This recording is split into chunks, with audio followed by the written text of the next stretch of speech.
schools, I think we'd have a much better chance of fixing it. And of course, you do this in honor of Meadow. You see her every day, all day long. She's in your head. And of course, today we remember her and the other 16 that were ruthlessly gunned down 1 year ago today. Andrew, I just want to say I follow you. I admire you. I admire what you're doing. And we all share the pain of the tragedy that you and your family have gone through. Again, folks, it's 1 year ago today in Parkland, Florida. 17 murdered, 17 injured. Hello,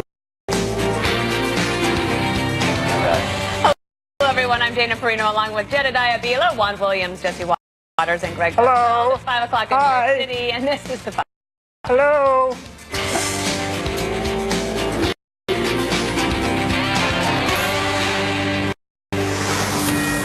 This is a Fox News alert. Major developments out of Washington. President Trump says he will declare a national emergency in order to build his border wall.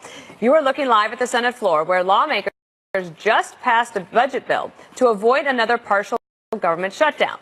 It now heads to the House. The president says he will sign the bill and will then declare the national emergency.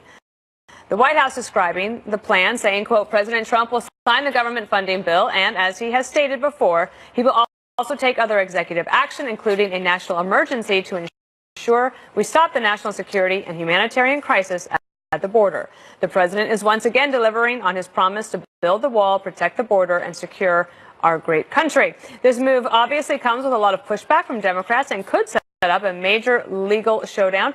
Here's Chuck Schumer and Nancy Pelosi. If President Trump decides to go forward with a disaster declaration, he'll be making a tremendous mistake. Did I ever say I was filing a legal challenge? You said Democrats. I may. That's an option, and we'll review our options. But it's important to note that when the president declares this emergency, first of all, it's not an emergency, what's happening at the border. It's a humanitarian challenge to us. The president making an end run around Congress. Here he said, let us respect what the committee will do, and then walks away from it. Well, Jesse, I know you pay attention to what I say, right? What's that? You know that. Remember the last day that when the shutdown ended and he said they're going to do this compromise bill? I said at the end of it, he's still going to declare a national emergency. And remember what I said? I also said, I don't know if we're ever going to get money for the wall. And if you look at this, there's no money for the wall. This thing is packed with so many poison pills and landmines. There's a lot. If you just look at just one right here, it prohibits construction in the Rio Grande Valley on federal land. The entire Rio Grande Valley is like federal land you can't build the wall on. And it says what type of wall you can't build, what you can build. And the worst part, you have to consult with local elected officials in the area before they sign off on a wall. So Beto gets, he gets a say on whether the wall gets built. It's total garbage. I don't know how these Republican negotiators got smoked, but they got smoked hard. It's clear that the Democrats are never going to give them the wall, but you didn't think the Republicans were going to go along with this. How could they allow so many poison bills in this negotiation? It's atrocious. Fox News polling says 66% of the American people want a budget deal with border wall funding. Yet, there's no border wall funding in this bill. So he's been sabotaged. He has to declare a national emergency. I don't like the idea of a national emergency, but one,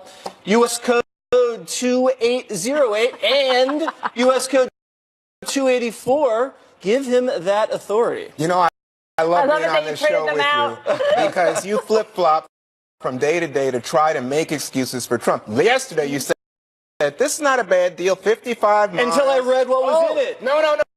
And that's the thing. They put this in at 1 a.m. last night. Let me get this no one has read this bill. No one has read the bill. It's like Obamacare. What you said yesterday is not true, Jesse. It's not 55 miles. I changed because I read the bill. That's what happens when you read, Juan. You change your opinion. Yeah, and you... Big deal. We do it all the time. In fact, calling it a national emergency is a bit overstating it. And I think we have a bunch of them currently going on right now. 30. So it's not, like 30. It's not a big deal. The craziest item, the poison pill that is truly poisonous in this, and this is why he shouldn't sign it, is according to the fine print, you can't remove any potential sponsor or member of the household who might be a potential sponsor, meaning that's amnesty for anybody who might be a cartel smuggler. Anybody who brings a minor, yes, sponsors. If there's a kid right there, he could just grab. He turns every unaccompanied minor into a very expensive shield. Yep. You know what? This is why you should hate government with every fiber of your being. This was a 1,200-page bill designed to chain yank the president. So you had these months where you could have listened to experts. You could have actually gone and met and listened to. Yeah, Juan, keep popping your head like that. But it's true. The Democrats ignored the advice of the experts. Instead, they created a bill just to yank him. That's why he should declare the national emergency. One. I listened to you Greg, for 4 minutes. It's Republicans and Democrats who voted to pass this bill, which is a mistake. You'll recall Donald Trump said, I have here a tweet, November 2014, Obama subverting the Constitution because he's unable to negotiate. So you're okay? You're okay with this idea that you can't remove any potential sponsor? You're okay with that? What does that have to do with you didn't read the bill, did you, Juan? I'm saying to you, Greg. I didn't read it. I read it. Well, you're a prisoner of your own mind. You're a prisoner of your own mind. In other words, you don't even support what Republicans do. You only support what Trump does. No, I think for myself. You should try it. You should try it. Get away from what he's talking about, though, this thing about the sponsors is the main point. That's going to incentivize the child trafficking, which is part of the humanitarian crisis that Trump and Republicans are claiming that they want to solve. So, I mean, look, it's a bad deal. Just because Republicans support something doesn't mean it's a good deal.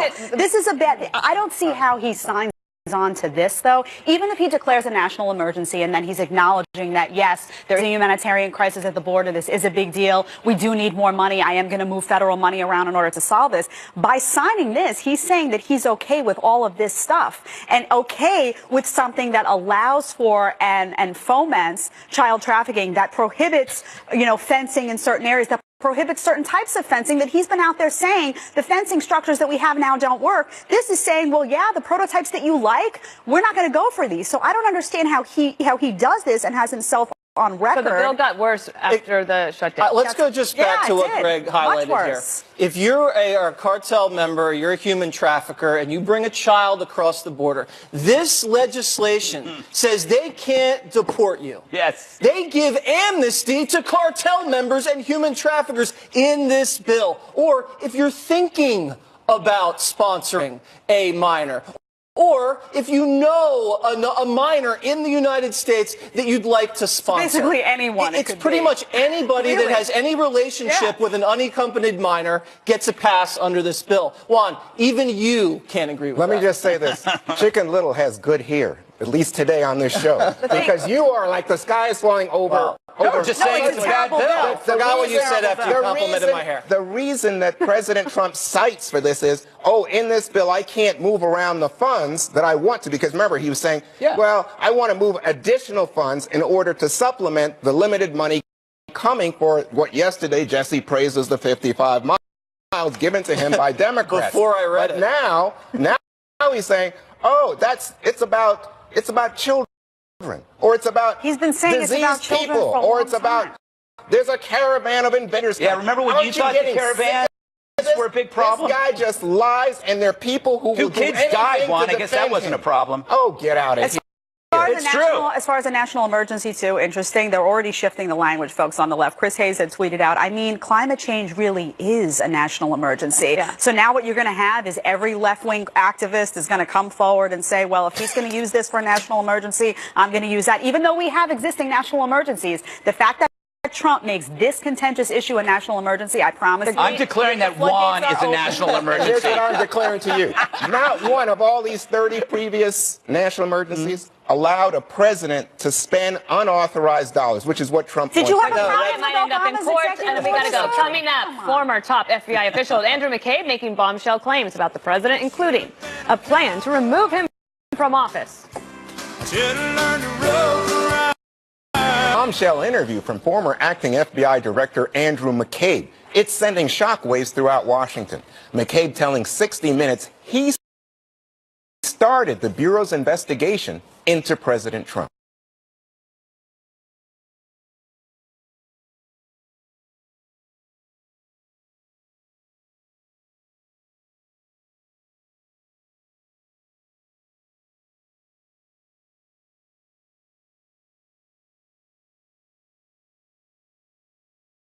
Deputy Attorney General Rod Rosenstein offered to wear a wire.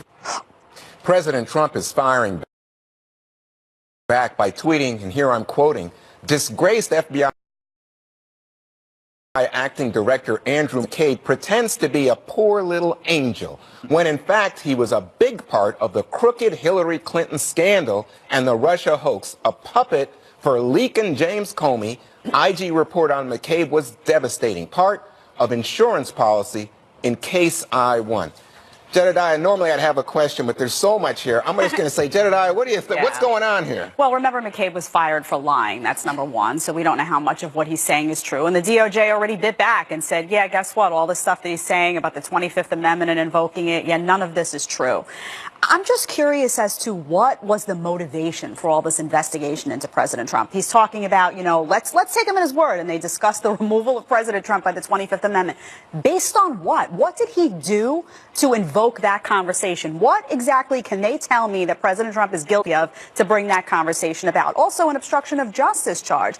What did he do to generate that? You're talking about the firing of James Comey. That's the only factor. Guess what? Democrats were calling for James Comey to be fired because of how he handled the Hillary Clinton investigation and how he came out and made those comments at an inappropriate time. So I want to know, was it the Steele dossier? Was that your motivating factor? What was it? What were you guys looking for and so hungry to get this president on? Because when you look at this, what he laid out, and you look at the DOJ's response, this does sound like the very witch hunt that a lot of people were saying. This is a witch hunt. This is a witch hunt. This is the definition. They were hunting him down. They wanted something on him, and they were going to figure out how to find it. But Jesse, contrary to the deep state thought, or that this was some kind of coup being done by people inside the government, it's all being done openly, right? I mean, he's going to people in the Justice Department. He says he's checking with FBI lawyers. And he says that he feared that Trump was trying to enlist him in what he calls in the book a sinister message to the FBI agents not to investigate him or the Russians. Well, yeah, if you want to call it a coup, I would agree with you, Juan. It was a pretty open coup if you look at how many people were involved. Dana, I have been talking about the deep state for almost a year and a half, and I think this is evidence. Deep state. The deep state is real. I mean, he is a card-carrying member. If you're going to say you're an unelected official and you're plotting behind the scenes to organize an administrative coup of the President of the United States who's been democratically elected, that's scary stuff. But Jesse, can I interrupt for a Yes, second? please. What if you thought to yourself, my God, the Russians may have a puppet in the Oval Office and the FBI is here. And by the way, most FBI guys that I know are very You can't just think that and conservative. start an investigation. You have to have a reason. You have to have evidence. And the reason was he had not only an investigation started about contacts between the Russians and the campaign, but secondly, Comey had been fired and told, lay off of Flynn. Okay, what were the contacts, Juan? Papadopoulos never spoke to a Russian his entire life. When he was over in Europe, never talked to a Russian. You know who he did talk to? A spy hired by the Obama administration. Oh my God. They used Russia propaganda to listen to an American's phone calls. They've unmasked people. They've leaked presidents' phone calls with foreign leaders. It's pretty scary stuff, Juan. And if President Trump did this to a Democrat when they were about to come into the Oval Office during the election, it would have been lights out. He would have been frog marched out of there. But all of a sudden, you got people resigning, you got people being fired and demoted, and, some are still lying and having book deals and stuff like that. But it doesn't look good, and I'm scared. This is why I'm not running for president. Is that right? I was going to run the campaign. I have a very short comment to make. But I just want to ask you a question, Dana, first. I have a point. Because I want you to make your point, but I'm just going to say Jesse had went on about deep state, and here you have McCabe saying, under the 25th Amendment, which is in the Constitution, I'd gone to the Justice Department officials, went to Rosenstein, even said, the cabinet members and the vice president would have had to be engaged in the removal of the president. Okay. Well, maybe Scott Pelley will ask him more about that, because they just released that one little clip on 60 Minutes. I haven't read his book. I don't know anything about all of that. But I do want to make a point. Jedediah said, remember, he was fired for lying. But the other thing is, Rod Rosenstein, when he appoints a special counsel, part of, I think, the reason that he did that is because he knew that there was bias by McCabe against the president. And so if he had not appointed Mueller, it still would have been under McCabe. And so in some ways, I feel like maybe that also was at play here, because Rosenstein says in the book that McCabe writes, I had no one that I can trust around here. That was he said that in a room where he was just with McCabe. I'm assuming there's not a lot of trust between the two of them. I would assume so. Greg, deep state? You know what? It's a good question. I used to smirk when I would hear people talk about it. I'm not going to smirk anymore, because this is actually evidence of deep state. You may think, oh, that's silly, but actually, if you look at it, it kind of is. And the other thing too, it's like, why is it always bombshell information shows up at the same time a book is coming out? It's kind of amazing, and how the narrative always matches what the media was saying. They're almost identical. So here's why. It's so easy to understand why unelected officials unilaterally went after the president in an open coup. It's easy to understand. President Trump was the man who fell to earth. He was the creature, the alien creature that punctured their special world. He wasn't a civil servant. And so these unelected officials said, this is not your normal president. This can't be. It has to be a plant. After probably months and months of watching The Americans on FX, they were convinced that it wasn't the will of the American people to vote for this guy. It had to be a Manchurian candidate. It had to be the Russians. So they decided, they felt that they were the ones that were going to step in and usurp the American people. That's what happened. They believed, they couldn't buy it, that this guy, who wasn't a civil servant, wasn't a normal politician, could become president. They just couldn't admit it to themselves. So that's what they did. And you know what? Protecting the country, you don't think? I think that, you know what? They were trapped in their own movie, their own irrational episode of The Americans. They believed what they were doing it, and they have no evidence, because no president has been more critical in his actions of Russia when he's doing to Iran, sanctions, the diplomats. What he just did when he created a list of oligarchs that were close to Putin. Why did he do that? To help him? No. No. I wonder why he's having private conversations with Putin. Oh. Well, he has private conversations with a lot of people, Juan. Right. Okay, guys. All right. Coming up. You walk in the door with a weapon. If we can find you, you're not going to last very long. How one Florida principal is protecting his school. Gregory, with that, next, right here on The File. School has hired 2 combat vets to protect students and staff from active shooters. According to Principal Bill Jones, any intruder entering the Manatee School for the Arts campus would be shot and killed. If someone walks in shooting, somebody walks in with a weapon threatening kids, we're not going to fool around. We're not going to pause. We're not going to ask them questions. We're going to shoot them. Eliminate the threat. You know, if they die in the process, that's unfortunate, but better them than one of our students, quite frankly. We're not going to talk with them. We're not going to negotiate. We are going to put them down as quickly as possible. Well, that is a plan. Compare that to the wishy-wash of the Broward sheriff, who was so anxious to blame the NRA that he forgot to look in the mirror at himself. Manatee is a charter school operating under their own authority, so they can decide who to hire. They went with armed combat vets. One guard is a 15-year Army vet who served 3 tours. So the school's protected by the best defenders on earth, and those vets have jobs that contribute to the safety of society. After Parkland, all Florida schools were mandated to have armed security. It's a year to the day since that massacre. Here's a fact. The duration of a mass shooting is shortened by the arrival of a second gun. Manatee shrunk that duration to 0. The school has 2,100 students. I'm sure some parents there are spooked by having armed guards with rifles, but others might be resting easier. And it's often hard to ponder solutions with the media placing the issue within a prison of 2 ideas. If you aren't for gun control, you want kids to die. This, as their wall-to-wall coverage, creates a spectacle for copycats who want to leave a mark on the world. It is sobering that in this peaceful age, we need soldiers at schools.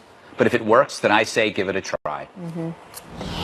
So, Dana, shooters overwhelmingly focus on locations where there are no perceived protections. I think the theater shooter actually drove by his intended target. In Aurora, Colorado. Yeah, because there was a cop car there. So he's got it right. I think so. And it was kind of hard to believe that it has been a year since Parkland. The students there have had a tremendous impact on getting their messages out. And Congress is going to Congress has moved slowly. And I think that these school districts cannot wait for Washington to try to help solve their problems. So you have to figure out a way to figure it out for their district because the grief for these parents has come in waves. And it no doubt buckles them, right? Buckles their knees. They are dealing with things that we we move on and we talk about other things. This constantly in the forefront of their mind. So if a superintendent of schools or a principal can give comfort to parents that they don't have to worry that there's going to be anything wishy-washy. Yeah. There is a plan. I would rather have that done at the local level than at the national level. I think it's a lot more effective. Yeah. Jesse, the thing is, when he does this, he gets the word out. He's basically,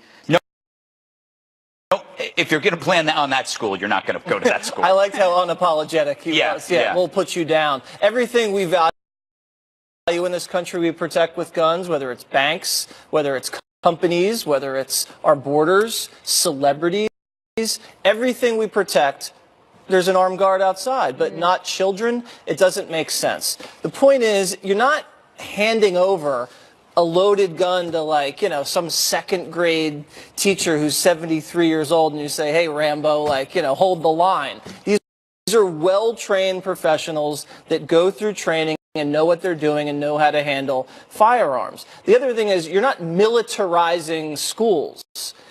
You have people armed with weapons outside the Super Bowl. You're not militarizing the Super Bowl. Good point. Eliminating the NRA isn't going to stop school shootings. Banning an AR-15 isn't going to stop school shootings. You can spend all the money in the world. You're not going to stop it. The only thing you're going to do is you have to neutralize it before they shoot more people. And the only way to do it is have an armed guy with proximity to the shooter. Well, I think it's a great match, returning vets. And a job like this, it's 2,100 students. That's more than employees at a mall that has armed security. So it makes sense to me. Does it make sense to you? I just worry about the idea that you're putting guns next to kids. And I think who gets picked on is kids and kids that act up. But today I just wanted to say, I just feel for parents who've lost a child. I just think it's important that we say, you know what, you can't imagine the pain in a heart that comes to that. There was a letter written by Lori Alsdorf to her daughter Alicia, who was killed. And I was reading, I was just like, it's Valentine's Day, and that's her memory, is that her daughter went to school today and was killed. So for me, when I see people say, like Donald Trump put out a statement today and initially said, hey, we've got to do something about gun violence. Then he had to change it to school violence. It's like you have to just play politics in order to ignore the reality. We've got too many guns in this country. Jed? Yeah, I mean, I love the reps from this school. They're totally unapologetic. They're proactive. And one of the things they said to summarize was, we're not looking for a fair fight. We're looking for a huge advantage. And that's the truth. I love that. That is absolutely true. And I think people who are a little unsure about things like arming teachers, for example, where they get a little concerned about that, should find comfort in combat vets. These are the people who have the proper training with firearms and who have the proper training for situations like this. They're not going to flee the scene. They're not going to make the kinds of mistakes in those spontaneous moments that somebody else who hasn't been there might do. So this, I think, is a middle ground where people should feel comfortable. All right. Well, terror in the skies. Yes, terror. After Delta flight nosedives twice at 30,000 feet. See it next. A pass. McCabe is a disgrace to the FBI and a disgrace to our country. Make America great again! Exclamation point. Just a short time ago, Vice President Pence had this to say about the 25th Amendment. I find any suggestion of it to be absurd. I mean, look at what this president has accomplished. I have never heard any discussion of the 25th Amendment by members of this government, and I would never expect to. McCabe was with the FBI from the FBI last March after caught lying to FBI agents about his contacts with the media. I want to unpack that and just start at the beginning with you, Tyrus. And the thing that stuck out, and I heard you speak on it, one man said he had to protect the entire investigation should he leave. I thought it was a team effort. Well, unfortunately, this has nothing to do with truth or justice. This has to do with book sales. He needs something to come out to get people to buy his book. I always thought, when I think of a great man in the FBI, when you ask them about their career, you ask them about their stuff, they're like, that's business. We don't discuss those matters. It used to be integrity and honor when you had that Did position. James Comey change that? Comey changed it, and that's another thing, too, where, like, these guys are cashing in on the Trump book. If you write a book about Trump, which I guess we all should do, so we can make some money. Woo. And with the Mueller report coming out, he's like trying to get that last little stuff in, because when the stuff comes out, and if it doesn't match up with what he's talking about, his book's a dud. So he drops these hellacious things where his peers are like, "What are you talking about? This isn't true. It's about a book. It's not about honesty, integrity." But we already know that he's a liar. And we're a better country for him not having his job. You make the point that he was fired for leaking and then lying about it. The only problem with this one is that when he says that they sat in the room and they talked about wearing a wire in the 25th Amendment, we know that the FBI General Counsel James Baker is on record corroborating it, saying that it was true, that they did have that conversation, they were considering it. And in my mind, to have these people standing in the room and talking about this is really pretty scary, because you're talking about a duly elected president and they're talking about getting rid of him. And it reminds me of, you know, the ruling class that exists in Washington and this group of entrenched players on both sides of the aisle, Republicans and Democrats, who have ascended to power and are desperate to hang on to it, and I think are, you know, terrified of somebody who comes in who doesn't have those ties and doesn't want to just kowtow to the ruling class. And that includes, you know, these politicized officials at the top of our government agencies and even journalists. I mean, people who are very invested in Washington, the way it is and has been, and the status quo and the power that affords them. What I would slide in there, though, are the facts of those text messages that we know about from the two lovers, Lisa Page and Peter Strzok, that gave that textured idea of no matter who it is, they're in control. They had a plan to keep this president out of the White House, according to the text messages. To Melissa's point, and I think you're touching on something that's really important here. You had a group of people, a very small group of people sitting in a room trying to figure out how they could surreptitiously undo a presidency. Yeah. And that's incredibly serious and totally unacceptable. Now, the claims that McCabe is making in his book, that he launched these two investigations because there was so much malfeasance within the new presidency that this man had to be removed, or at least the institutions had to be protected. He's been referred to the U.S. Attorney for criminal prosecution after his dismissal, McCabe. So unless he is 100% factually correct about the president's necessary removal, throw the book at him. I mean, that is evidence right there of a deep state. It just shows so much bias. It shows so much bias that he was having these conversations. I mean, I think that we, listen to what he says, but take into account that, first of all, he's a liar. We know he's a liar. Second of all, we know that he wants Trump out. He's always wanted Trump out, and he's proved his bias over and over again. And also, he was fired. Wasn't he fired one day before he got his pension? Yeah, he maybe wasn't he lost a lot of money as well. So, Kat, my point in bringing up the text messages is, yes, what Kennedy and Melissa are saying, you know, speaks to the issue of trying to get Trump out of office. My point was there was at least some texture or conversation or tone that was going on to keep President Trump out of the office. And Andy McCabe's name was mentioned in some of the text messages between those two. And that should never happen with people who are in an investigation. You shouldn't be investigating for the sake of getting them out. You should be investigating for the sake of the truth. They've compromised themselves. Let's say that this stuff is true. Let's say collusion stuff is true. You've compromised the investigation with your personal tweets and stuff like. You've played your hand. So even if they were going on a hunch or they had some lead to go where they're going, they played their hand. In court, they would be thrown out because they're releasing. We just put it all on the canvas and we'll see what happens when it wraps up. Republicans putting Democrats on the defensive over Congresswoman Ilhan Omar's tweets that many are seeing as anti-Semitic. How the GOP is making this a huge political issue as Speaker of the House Nancy Pelosi comes to the Congresswoman's defense now. Representative Omar not wanting to talk with reporters. Watch. The president traffic. What is wrong with you? I tweeted, there's a response. You can run that and have a nice day.